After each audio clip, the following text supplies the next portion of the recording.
এই যে home delivery আমার কচুর লতি যাবে, লতিগুলো এখন ছাড়িয়ে নিচ্ছি। এইভাবে ছাড়ালে না ভালো হয়, না হলে খোসাগুলো থেকে যাবে।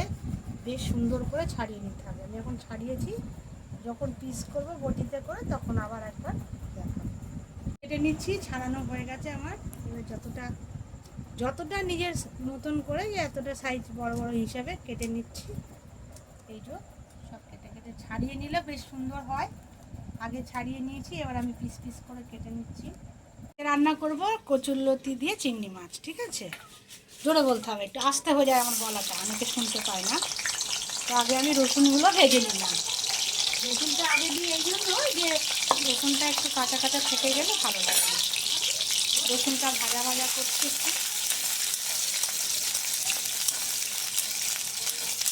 একটু লাল হলে রসুনটা ভালো লাগে। রসুনগুলো একটু লাল লাল হয়ে গেছে, একটু লাল লাল করে নিতে হয়। এবার দিয়ে দেবো পেঁয়াজগুলো।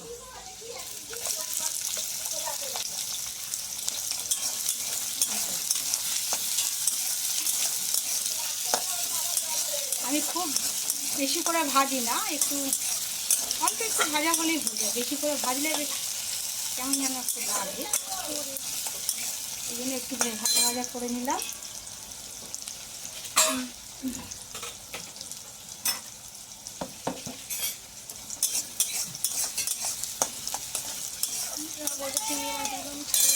এই যে চিংড়ি মাছগুলো আমি ছাড়িয়ে রেখেছিলাম, এর মধ্যে দিয়ে ভাজবো। যার জন্য চিংড়ি মাছগুলো ভাজা হবে, তো ওই জন্য পেঁয়াজ আর রসুনটা খুব বেশি ভাজলাম না, তাহলে শক্ত শক্ত হয়ে যাবে।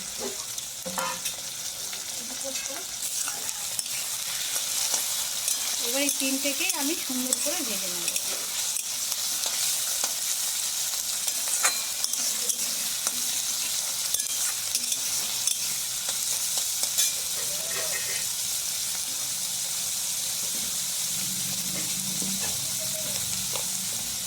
এর মধ্যে দিয়ে দেবো আমি নুনটা।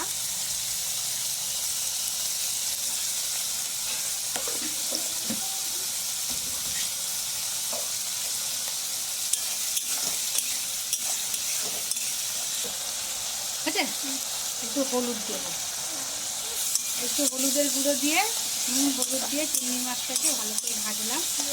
একটু ভেজে নিই বেশ করে। আর চিংড়ি মাছ শুধু তেলে ভাজলে না শক্ত হয়ে যায়, এমন যেন একটা চামড়া চামড়া মতন স্প্রিংয়ের মতন লাগে। একটু মশলা দিয়ে ভাজলে খুব সুন্দর খেতে হয়।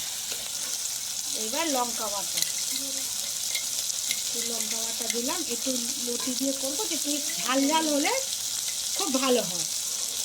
যারা ঝাল খেতে অতটা পছন্দ করে না তারা কম দিয়ে দেবে।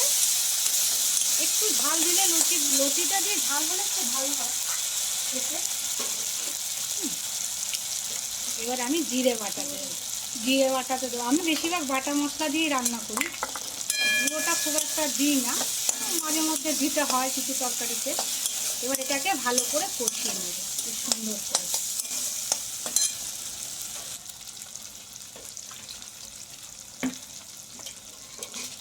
এই যে মশলা ধোয়া জলগুলো আমি দিয়ে দিলাম, তাহলে এটা আমার খুব সুন্দর এটা সিদ্ধ হয়ে যাবে। এই মশলা ধোয়া জলটা দিয়ে দিলাম।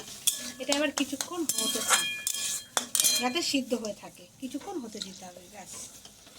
এই যে এটা বেশ কষানো হয়ে গেছে। এবার আমি কচুরলতিটা একটু নুন হলুদ দিয়ে ভেজে রেখেছিলাম, এটা আমি ভাজাটা দেখাইনি, আমি বেশ ভেজে রেখেছিলাম। এবার এই দুটো একসঙ্গে মিলিয়ে শুকনো শুকনো মতন একটু ভাজা হবে। হ্যাঁ, শুকনো শুকনো ভাজা হবে, আমি ঢাকা দিয়ে দেবো। এবারে এটার আর কিছু করণীয় নেই, ব্যাস এটা ঢাকা দিয়ে দেবো, হয়ে যাবে। এই যে কমপ্লিট লতি চিংড়ি হয়ে গেছে। এবার আমি নামিয়ে ফেলবো, ব্যাস। এটা যে খেতে যা সুন্দর হয় না, আর কিচ্ছু লাগে না এটার সঙ্গে।